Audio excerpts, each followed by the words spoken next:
We are in volume 5, page 267. Hilchas Yayin Nesech Ustam Yenam. In the past two shiur, we studied a number of halachos related to food preparation by Gentiles. Another prohibition related to food prepared by Gentiles relates to, because we talked about pasakum, we talked about gvinas sakum. So another prohibition relates to food prepared by Gentiles, relates to wine touched by a non-Jew, and encompasses two categories: yayin nesech and stam yena. Yayin nesech is defined as wine used in libations for idolatry, and is forbidden midaraisa. Stam yenam, on the other hand, refers to any wine produced or owned. Can you mute yourself? Ernie, excuse me a second. We're hearing an echo of everything you're saying. Okay, my voice is an echo. No. Now it's gone. No, not now. There was a lot of background noise. I don't know from where. Okay, looks like everybody's muted except for Mario and me.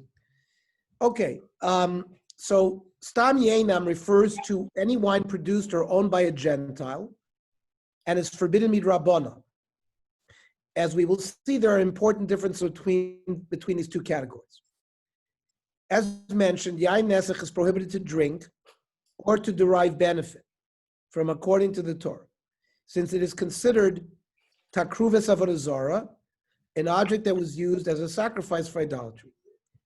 This prohibition is derived from a verse in Parshas Hazinu, Asher chelev zvachemo yochelu, yishtu yain nisicham, which means they're going to drink wine that they poured to idolatry. Yakumu v'yazrechem yalechem sisra. Chazal Masechta Avodah Zarah extrapolated from this pasuk that it is forbidden to derive benefit from an item used as an idolatrous sacrifice, as well as wine offered as an idolatrous libation.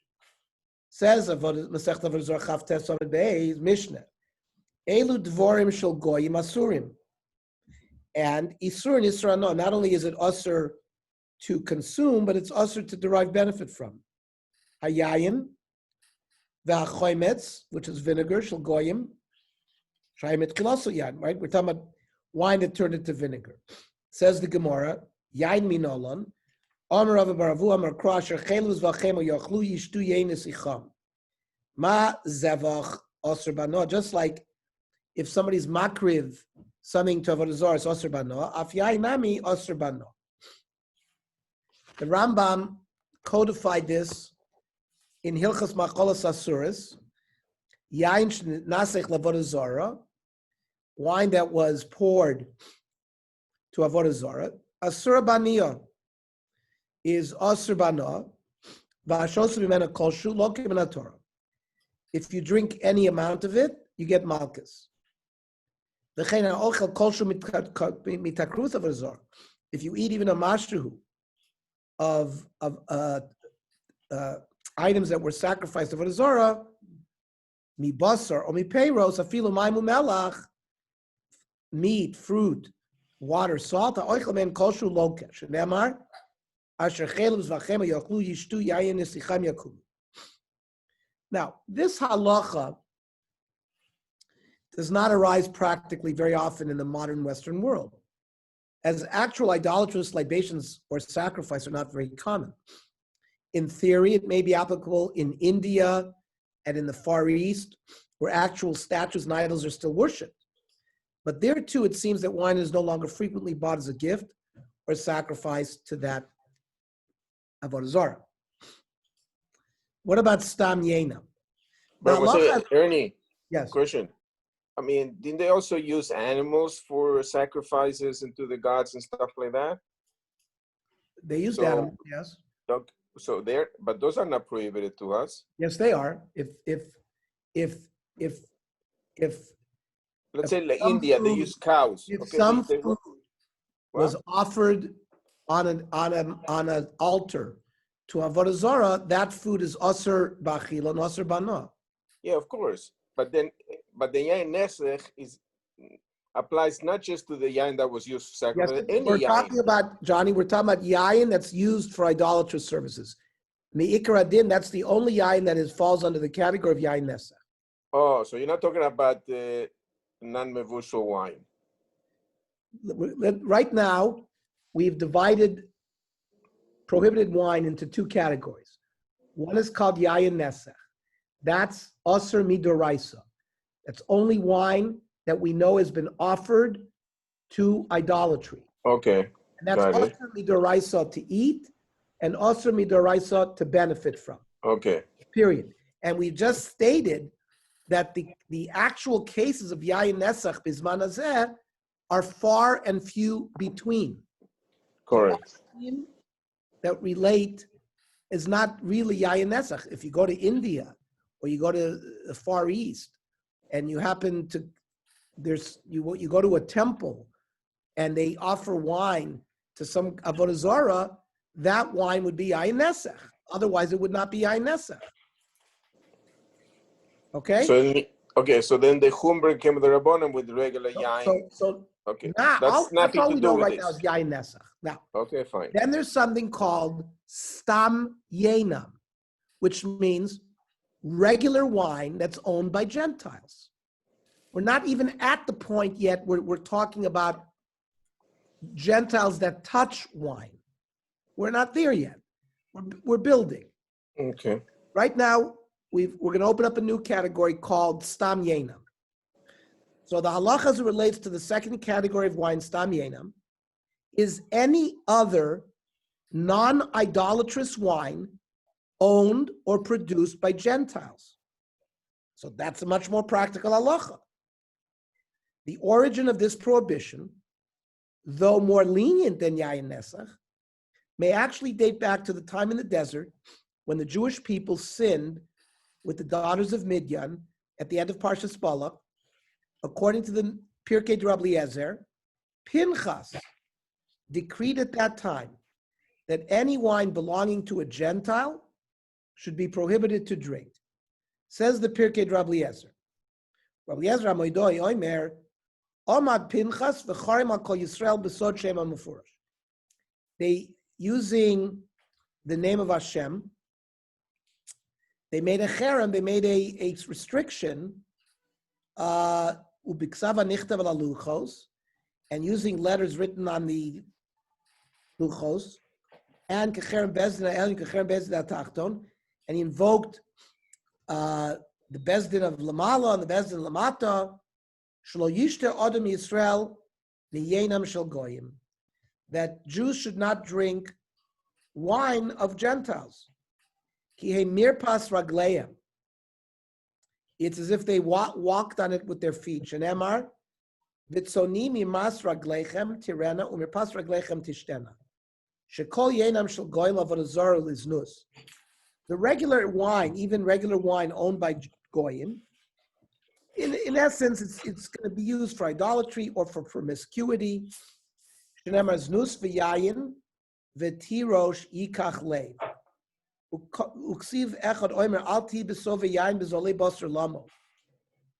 So the Gemara Avodah Zarah also discusses the basis and reason for the institution of Stam Yenam. According to the Gemara, the students of Hillel and Shammai instituted the decree that the wine of Gentiles should be prohibited due to concern that it would lead to intermarriage, which could in turn lead to the worship of idolatry. Says Masechet Avodah Zarah Lamed Vav. Just ask you a question. Yes. Why would this not apply to any form of liquor that could lead to promiscuity? Anything that will make a person inebriated. Okay, because first of all, we have a source of the Pirkei Rabbi Eliezer that the cherem was made against Yenam Shel Goyim. That was the cherem that Pinchas made. And let's see what the Gemara says. Amar Avi Nutomish Meidarav, Pitan, their bread, Ushmanon, their oils, Yenon, their wine, Uvnosehen, and their daughters, Kulon Mishmona Sardoverheim. This has to do with the 18 gzeros that were made on a single day, where we paskin like Beis Shammai. That the prohibition of marrying shiksas or using their bread or their oil or their wine is because of Avodah Zarah. And alpita roshmana mishum yenam, the bread and the oil really were all done because of their wine, because you don't usually drink wine without bread and oil. The alyena mishum doseya, the whole point of the wine is because the wine would get you to their daughters. The abnoseya mishum davar acher, and the shiksas would get you, or the non-Jewish girls would get you to worship Avodah Zarah. So it's all A is connected to B, is connected to C, is connected to D. The problem is that this passage in the Gemara appears to contradict the Pirkei Rabbi Eliezer that states that Pinchas instituted this halacha, not Shammai and Hillel. So the Ramban addressed this question and suggests the following answer. The Kashalon, so there in Avodah Zarah, the Sech Avodah Zarah, where it talked about Shammai and Hillel, Ramban, who was aware of the Pirkei Rabbi Eliezer, she'Eliyahu, meaning because Pinchas hu Eliyahu, zatzal gozar alayayin, al dvar pa'or. How can you say that it was Shammai and Hillel? The Pirkei Rabbi Eliezer says it was Pinchas who did it. So ikelamemer gozar ihu shtia, that when Pinchas made the decree, he decreed only against drinking it. Also, inu gozar afilu bana. Shammai and Hillel came along and were goizer, you can't even benefit from it. The getter godel godrubo, yoser menakol, shemitnei shetakalosu gdola utzrach l'takona gdola. Drinking wine gets you into trouble. So they made a very big fence around this whole area. According to Ramban, the initial decree of Pinchas focused on not drinking the wine, while the later rabbinic decree expanded the prohibition to us Isser Bana, no benefit. In addition to wine that was owned or produced by a Gentile, Chazal also prohibited wine owned by a Jew that was merely touched by a Gentile, as codified by the Torah. V'echmiru lesser bana filu maga nochri b'yayin shalanu. That forget about wine that's owned by them, wine that's owned by us, that a non-Jew touches, that also becomes stam yenam, and according to the way we're learning now, would also be osir b'achila and osir bana, but of course only on a rabbinic level. However, this aspect of the halacha must be clarified, since normally one cannot prohibit an item that belongs to someone else. How can ein odam oser davar she'eino shelo? How could this Gentile oser something, prohibit something that doesn't belong to him? So the Sefer HaChinuch offers the following resolution. How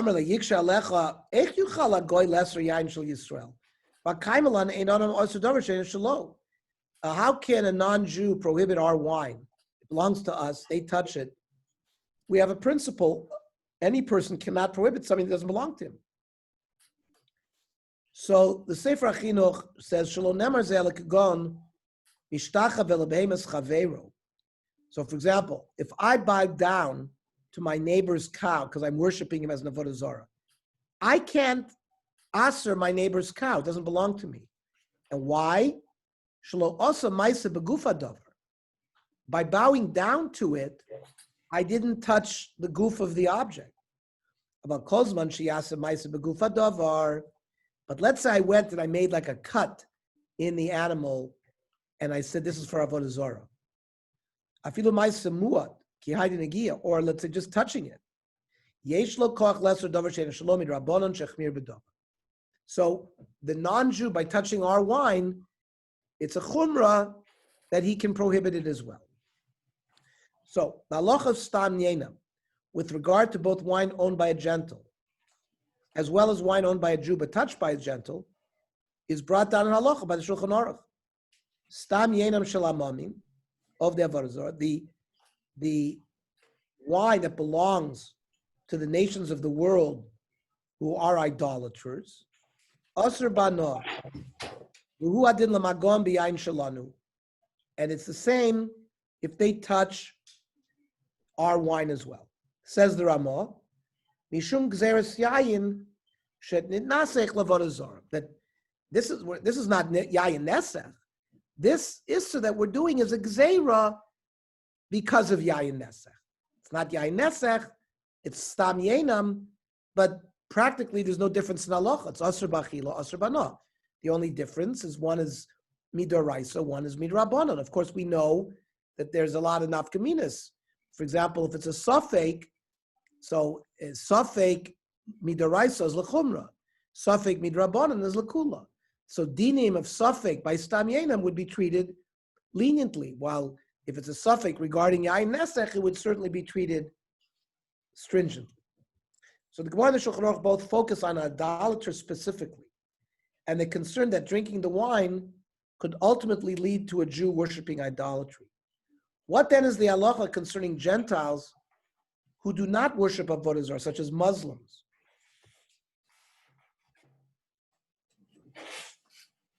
According to the Shulchan Aruch, their touching the wine only renders it prohibited to drink due to the concern of intermarriage, which is still relevant. But deriving benefit would be permitted for non-idolaters. So if it's wine that a Muslim touched, according to this approach, you would be also to drink it, but you would be able to derive benefit from it. Remember, the issue of whether Islam and Christianity is considered idolatry or not, that was the first, in volume 1, the first halacha we learned about Hilchas Akum. We had a major machlokas between the Sephardim and Ashkenazim, right? The Sephardim were more lenient regarding the Muslims, the Ashkenazim were less. So the Shulchan Aruch says, Kol goy she'ein avodah zara, if we know for sure that this Gentile does not worship idolatry, yeno asr b'shtiya umuter bana. So you can't drink his wine, but you can sell it. You can derive benefit from it. Umagan b'yayin shalanu shaveliyenam sha'asr b'shasiya. And if a non-idolatrous Gentile touches your wine, then it would be usher to drink, but permitted to benefit from.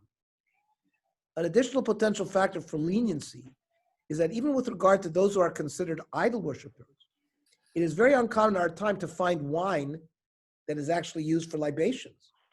Therefore, there are some authorities that hold that any Gentile's wine is only prohibited to drink, but not to derive benefit from. Since today, they're not idolaters. The whole gzeir we saw that we learned is because there were Gentiles that did avodah zarah. Today, it's so rare that whole gzeira only makes sense regarding shasiya, not hanah. And this opinion is mentioned by the Ramah. He says, "Uvizman hazeh, she'enu shchiach she'agoyim menaschim lavodah zarah." We see that Gentiles are not using wine for avodah zarah. Yesh oimrim, the maga goy b'yayin shalanu eino asr b'no rak b'shtiyah.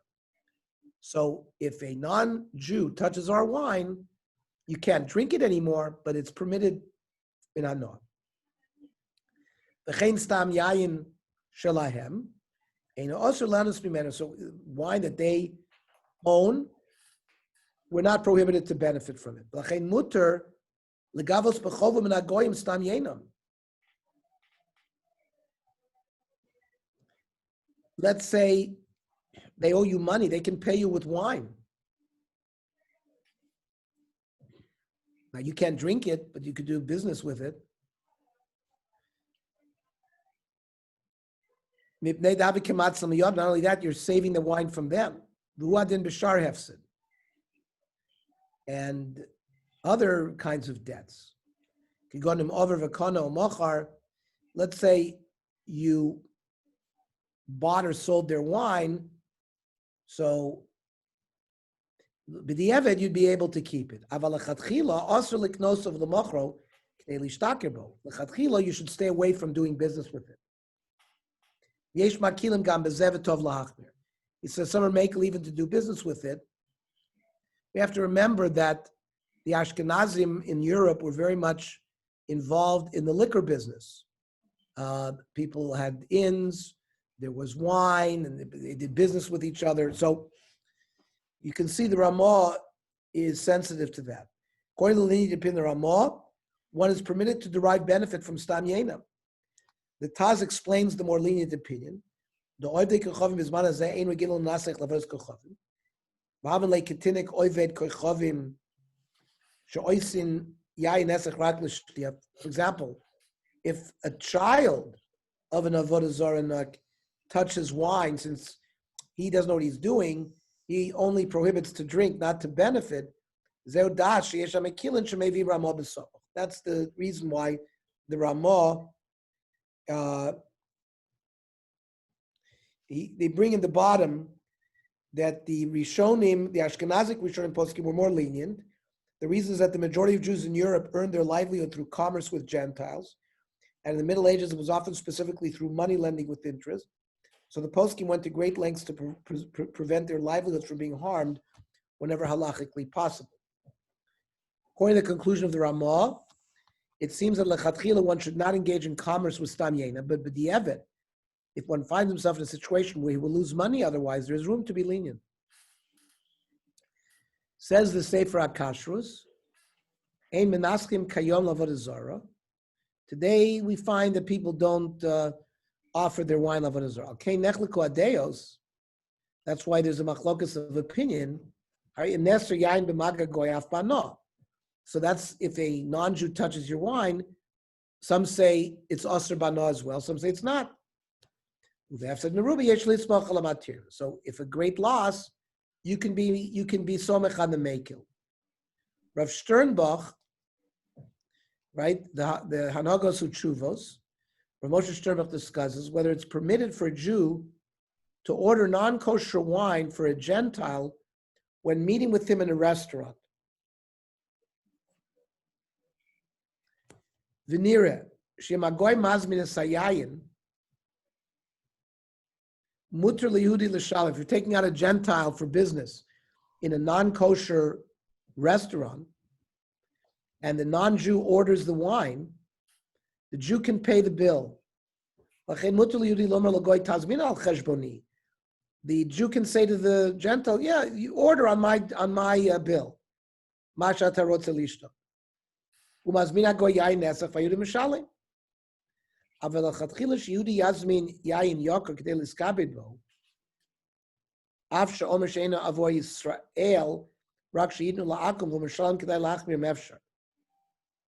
But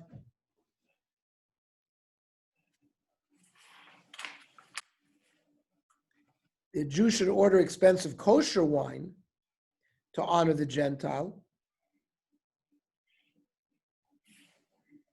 He should state, if he orders non-kosher wine, that this is not for the Jew, but for the Gentile. It's just that the Jew is paying for it. You should be machmir if possible.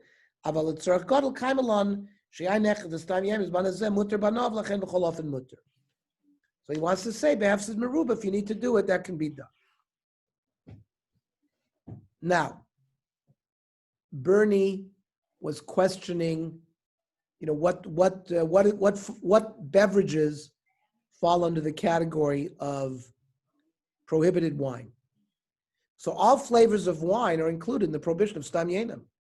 Dry wine, sweet wine, grape juice, and raisin juice. And the Gemara of Avodah Zarah clarifies from what point the liquid that emerges from the grapes is prohibited. Says Masech Avodah Zarah, Amar Rav Huna, Yayin,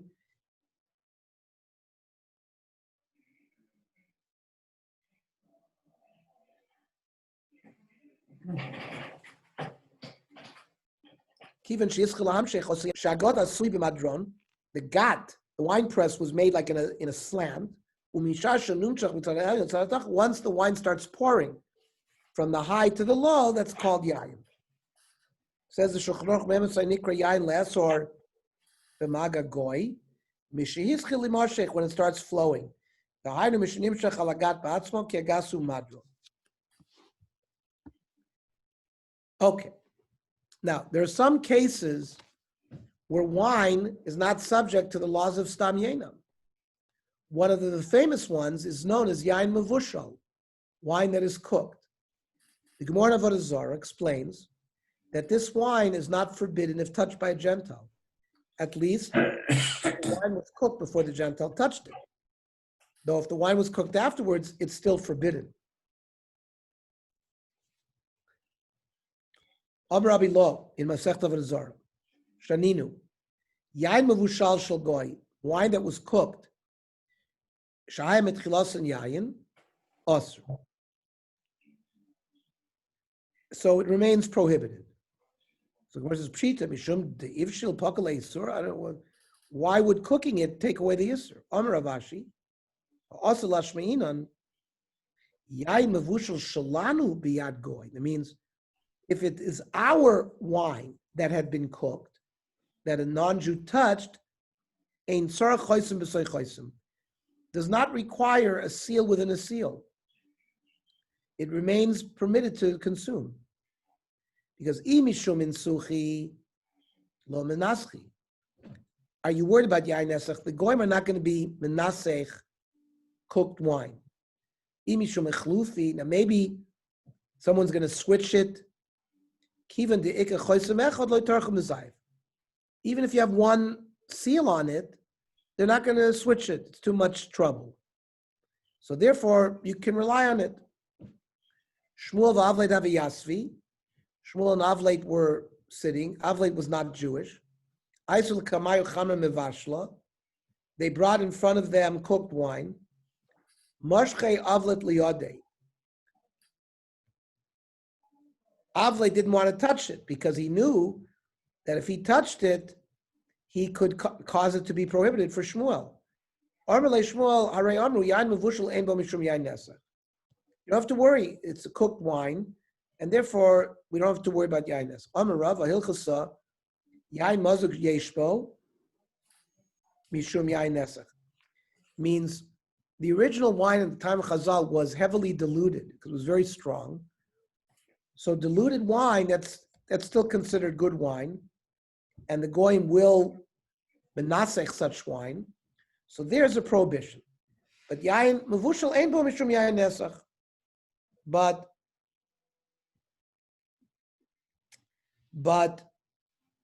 yain mevushal will not be.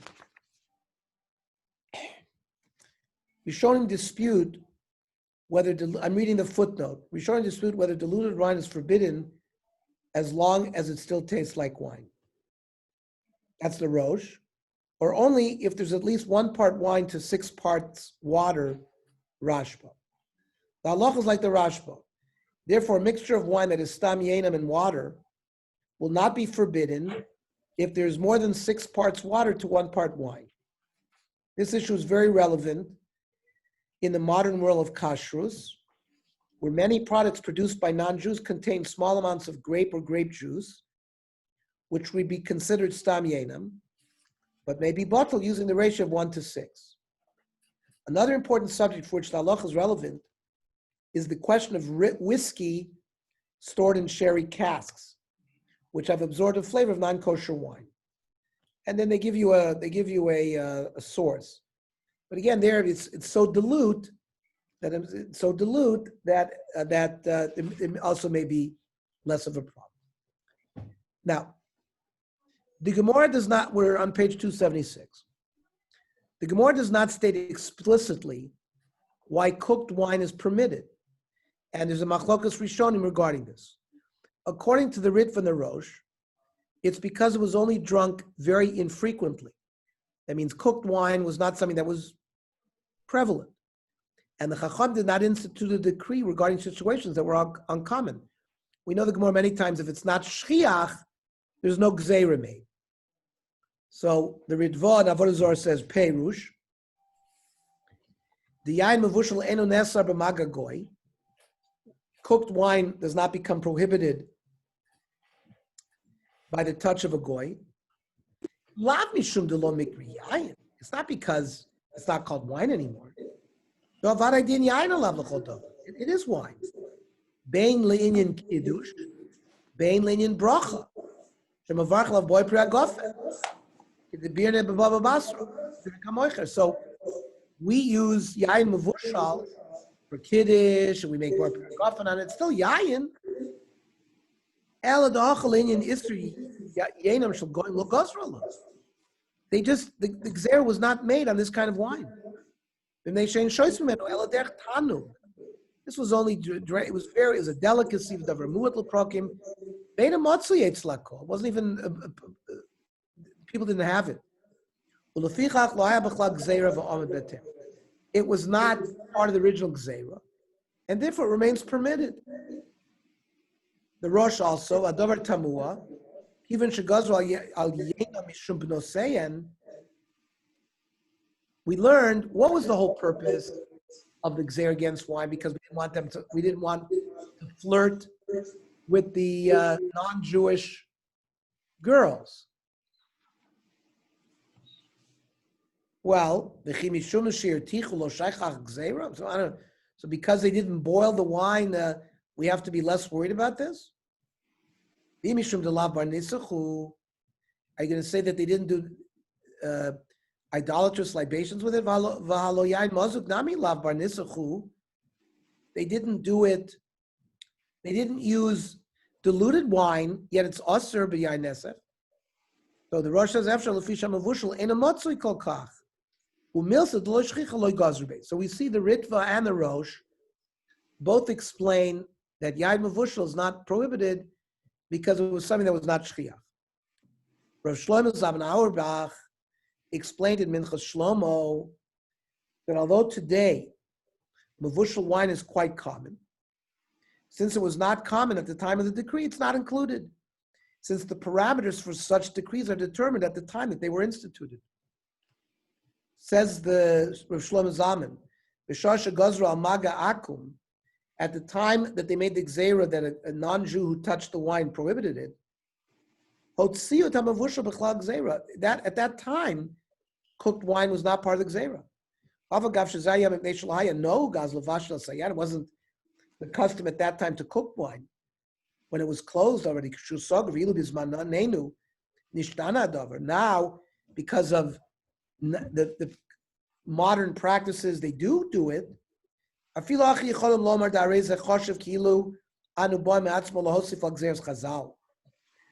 would add to this gzeira, we would be adding to gzeir's chazal, and we would be prohibiting something that they never prohibited. We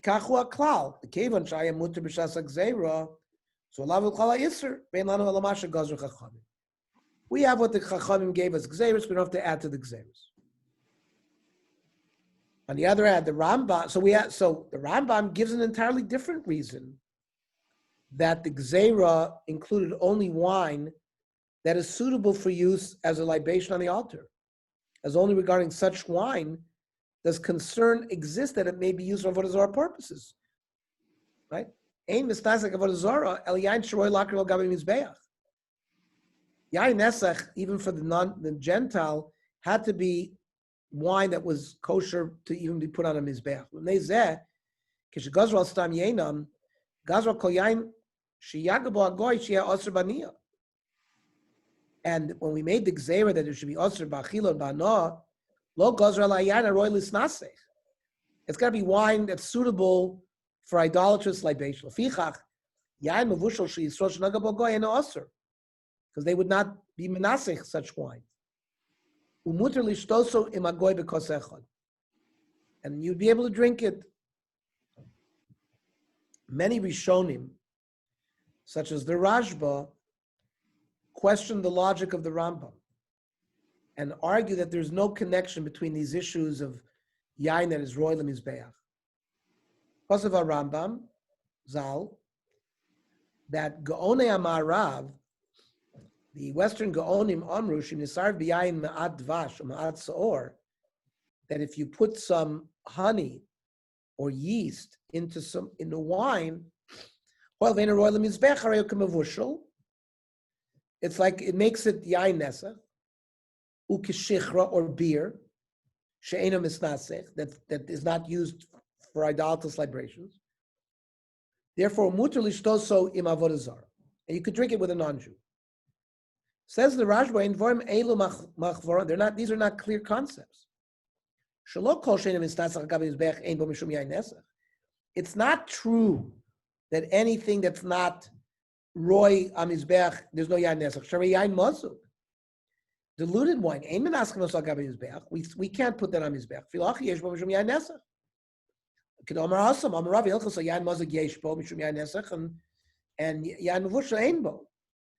The Haramban zal hikshe the dilma afal gav da anan lo menaschinan lei al gav mizbech, even though we don't menasach on mizbech inu menaschu lei.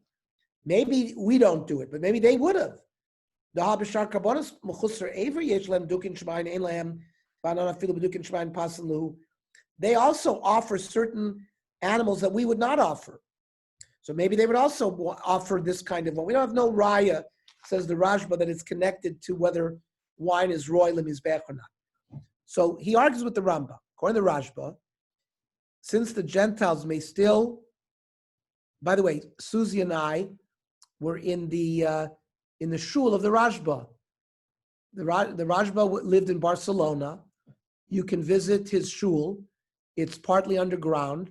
Remember, it's you go down, and his shul is still extant. The Rashba was the Gadol Ador in Spain, and he wrote thousands of tshuvas. We still rely on a lot of tshuvas Rashba. The Shulchan Aruch used a lot of the Rashba in creating the Shulchan Aruch. He quotes it in the Beis Yosef constantly, and you can visit the shul of the Rashba in Barcelona. According to the Rashba, since the Gentiles may still use some items as libation or sacrifices for idolatry, even if we Jews would not bring it on our altar in the Beis Hamikdash, therefore, this cannot be the reason why yain mevushal is not included in the decree of Stam Yena. So, right now we have two reasons why yain mevushal is not a problem. The Ritva and the Rosh said it's because it was not shchiach, so they didn't make a gzeira on things that were not shchiach. The Rambam said it had to do with being roy lemizbeh. The Rashba says the yain mevushal ainu tamim mishum she'ein tamo yain. Vein shmon yain stam. It doesn't taste like wine, and therefore it doesn't fall under the category of yain. Ulefichach lo gazru behem. So, according to this explanation of the Rashba, the reason that yain mevushal was not included was that it was not considered to have the status of standard wine, and its flavor is somewhat different due to being cooked, which is still true today. If you ask the connoisseurs, right, the great wine connoisseurs, they'll turn their nose up on a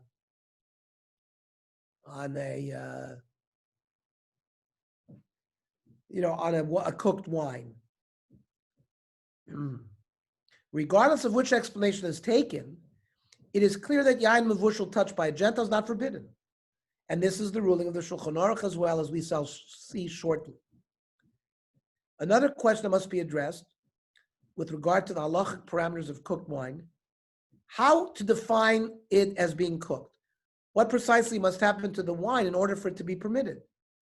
The Ramban, citing the Ravid, saying that as soon as it boils on the fire, it's considered mevushal, while the Ramban himself suggests that it's determined by whether the fire causes the amount of wine to be diminished through evaporation, right? The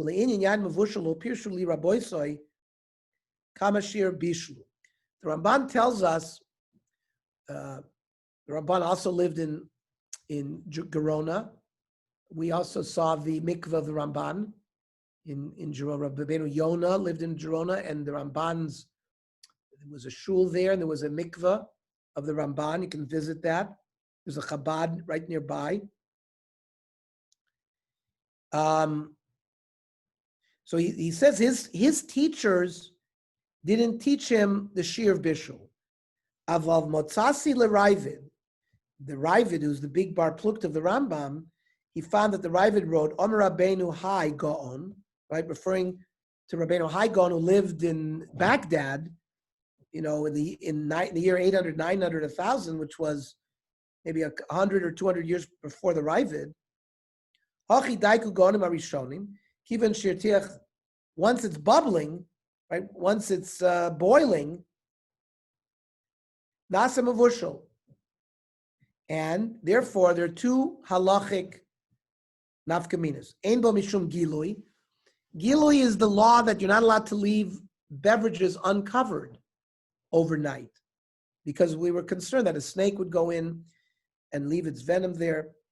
But if it's if you have something cooked, there's no problem with gilui. And lo mishum yain nesach. The Kabbalah, our tradition, the Kabbalah. That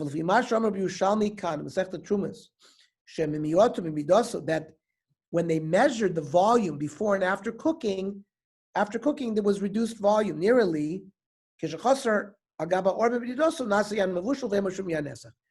so his criteria is it has to be cooked to the point where there is reduction in volume. So although the language of the Ramban suggests that he disagreed with the opinion of the Ravid, the Ran writes that perhaps there is in fact no argument between them. Says the Ran, he understood that if it boils, there's going to be reduction in volume. So the Shulchan Aruch Paskins codifies the halach of Yad Mevushal and mentions only the definition of the Ravid as to what is considered cooked. The Shach explained that in his opinion, it's the same measure as the Ramban.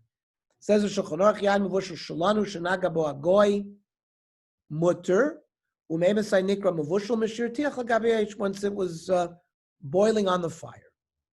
Said the Shach Mishir Tiach Laish Tahainu Shismai Vidosei Deresicha, and it's reduced in volume. Kain Kosva Rashba, Tor Sabayis, Rabbeinu Nissim, and the Ran. Okay. The Ben Ish Chai also combines, right? The Ben Ish Chai lived in Iraq in mid 1800s, early 1900s. The Ben Ish Chai also combines the two together and assumes that it's the same measurement. He also mentions another opinion that it must be cooked to the extent that the flavor changes, which appears to be based on the third explanation for the exemption of Yain Mevushal that we saw in the Rashba. Yain Mevushal, this is the Ben Ish Chai, Eino Neser B'Magim Goy. If a goy touched it, it doesn't ruin it. It's got to be boiled. It's got to be reduction in volume. That the taste changes. If you want to cook the wine to save it from, if a non-Jew touches it, until it tastes like honey. Contemporary poskim debate or dispute whether pasteurized wine, which is common in our times, but did not exist in earlier times, because the possibility of modern pasteurization was discovered in the 1800s. Louis Pasteur, remember, he lived in 1870 France, and he discovered that pasteurization of milk would, that means if you raise the temperature of milk, the TB bacillus would be killed. That's why Louis Pasteur was hailed because of the discovery of bacteriology, and if Harold remembers in bacteriology, all of the, we learned all of these I remember processes with Louis Pasteur. Koch's postulates, right? So, but modern pasteurization was only discovered in the late 1800s. So if you pasteurize, is that considered mevushal wine or not? The base of the argument is whether the pasteurization process is similar to cooking or not. Although the wine reaches temperatures of 70 degrees Celsius, which is about 158 degrees Fahrenheit, which qualifies certainly as Yad Soledespo. Yad Soledespo, according to most poskim, is 114 degrees. So it certainly reaches Yad Soledespo. It doesn't reach boiling point, which is 100 degrees Celsius, or 232 degrees Fahrenheit. From the passage we just learned in the Ben Ish Chai, that requires the flavor of the wine to be changed to the extent that it now tastes like honey, it would seem that the Ben Ish Chai would hold that pasteurization does not render wine or grape juice as Yain Mevushal, since this result is not achieved through pasteurization. It doesn't really change the flavor to that extent.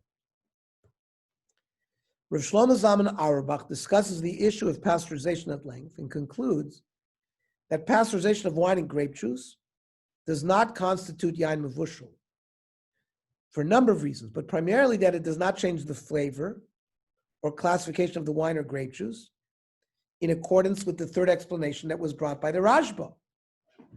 Let's learn this Minchas Shlomo. Mavur b'Masech Avodah Zarah v'Shulchan Aruch Yoredeya. Yain mevushal shalanu shenaga bo hagoy mutter. Our wine that is cooked, that a non-Jew touches, is permitted. Umei masai nikra mevushal mishirtiach ala eish. Because of ze'ashach, the hainu she smite b'midos yadei resicha. You got to have reduction of volume. Umash mektsas mizeh. The sagi b'shir yad tzurba. The Rav Shlomo Zalman points out that up until now, based on these opinions, Yad Soledespo might be enough. The Chash of the Kula Am Bishul Gomer Leinin Shabbos, right? Everybody holds that if you heat something up to Yad Soledespo on Shabbos, it's considered Bishul. Yad Soledespo will reduce volume. Ulam Gamra Iti Ba'or Zarua. We have to know for sure that it boiled and that it cooked properly. The sagi as long as there's some bubbling on the fire, we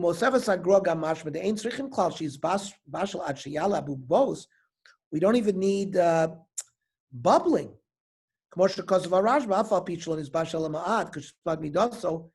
Lachen Rabim Noagim Lo Lichshosh Klal Lemaga Nachri B'Mayim Anovim Mipustar. Grape juice that's been pasteurized, many hold that you don't have to worry about it because of what we just said. Here comes Rav Shlomo Zalman. Baram Nir Lanias Daiti. In my humble opinion, Yesh Lefakfek Tuva B'Kulazu. I have trouble with this kula. Mikamatami Ulam. Even though we always know that it's better to be a mater than to be a machmir.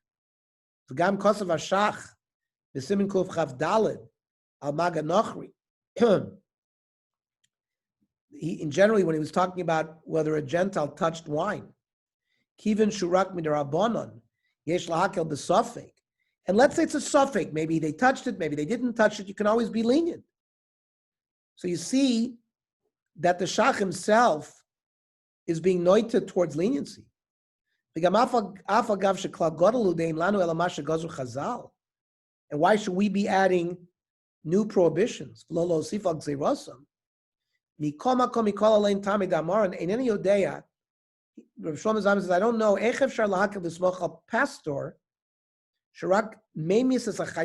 All the pasteurization does is it kills the bacteria. And why do we all of a sudden think that the thing is cooked? We don't find any change in the beverage. Nothing is reduced volume. Its flavor doesn't change.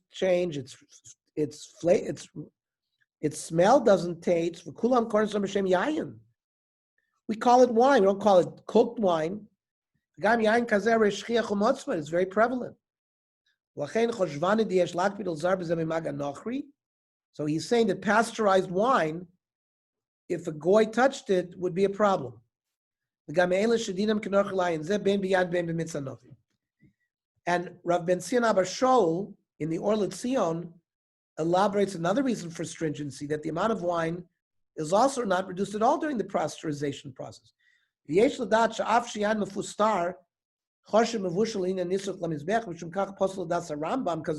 you wouldn't be able to put such wine on the Mizbeach. It's higher than Yad Soledespo, more than 70 degrees Celsius. But it should not be considered Yain Mevushal.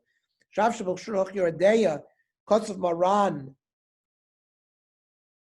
Sheyain Mevushal Shnagabo Goy Mutter, Umemesai Nekram Mevushal Mishatech Gabi Aish, Harish Yain Mevushal Ein Bo Mishum Yain Nesach B'Kol Mokom Ein Latir Yain Mefustar Shnagabo Goy Omachalo Shabbos. He says that if you have pasteurized wine, either a non-Jew or a Machalo Shabbos who touches it is going to create Yain Stam. Shekvar Hevi Ashach You have to have reduction in volume. Since when they pasteurize wine, it's done in a sealed vessel, doesn't reduce volume at all. However, before we throw up our hands, Rav Moshe Feinstein and Rav Ovadia Yosef considered pasteurized wine and grape juice to qualify as mevushal. Says the Abia Omer, Amarti vezbonim bedin ayana mefustar, pasteurized wine. Shaminag lehakel bo b'magei goy. We are noyeg to be makel. Vein choshim mishum misri yain nesach. Uchedin yain mevushal. Shein bo mishum misri yain nesach. And we can consume such wine. Ulam ra'iti liyadid nafshi harav agonam for some Moreno harav Shlomo Zalman Auerbach. He saw that his colleague Rav Shlomo Zalman b'shut mincha Shlomo sheyashav al meducha zu. He went into this sugya.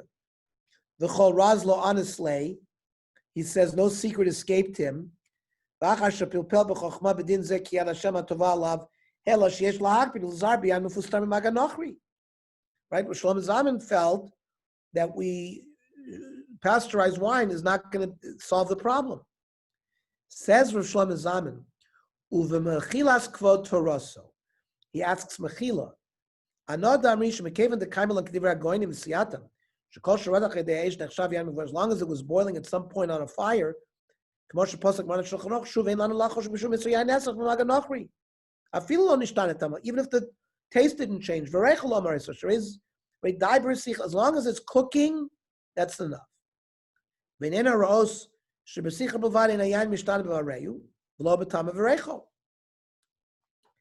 you cook wine, we see it doesn't change its taste and flavor.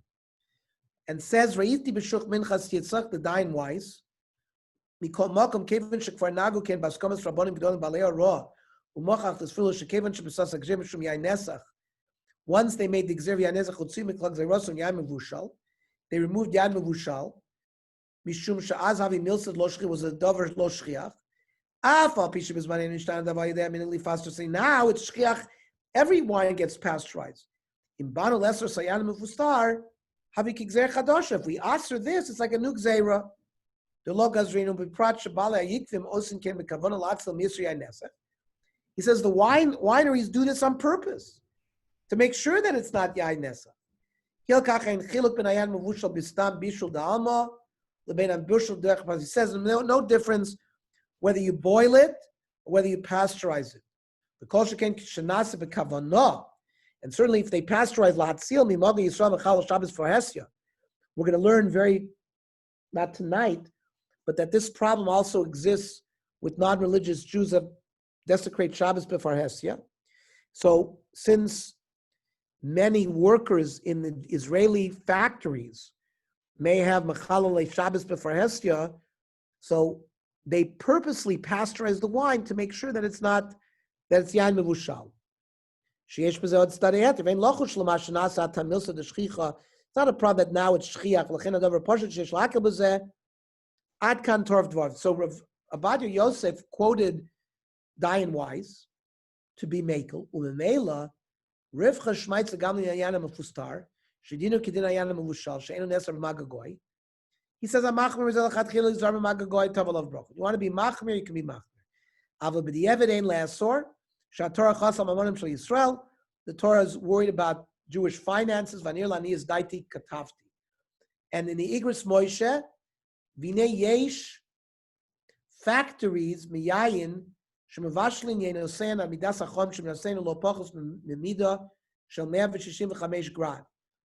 says they bring it up to 165 degrees, which is much more than Yad Soledes.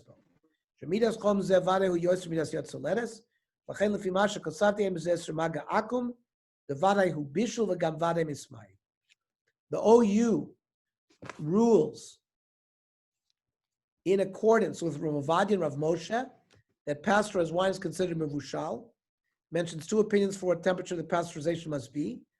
However, they explain that some wines are labeled as mefustar, pasteurized, as opposed to mevushal, in order that those who wish to be machmer can take precautions to prevent contact by a Gentile. Says the Dafa Kashrus, aside from Muvushal and non-Muvushal, there's a third designation, which although more prevalent in Israel, can be found in the US as well, and this is the designation Mifustar. Mifustar is the Hebrew word for pasteurization. For example, the Khalil wines sold in the US are labeled Mifustar. The reason for this new description is because some poskim have questioned whether pasteurized wine qualifies as Mivushal. Tonight we learned Shlomo Zalman. To accommodate the consumers who want to be strict and not rely on pasteurization, the bottles are marked Mifustar. Those who do not rely on pasteurization should treat these bottles as they would any non-Mivushal wine. However, the prevalent minhag, as articulated by Omer, is that pasteurized wine qualifies as Mivushal. Rav Moshe required pasteurization to a temperature exceeding 175. The Tselem Rav insisted on 190. On this basis, OU permits wines that undergo flash pasteurization to be labeled either as Mivushal or Mifustar. Okay, I think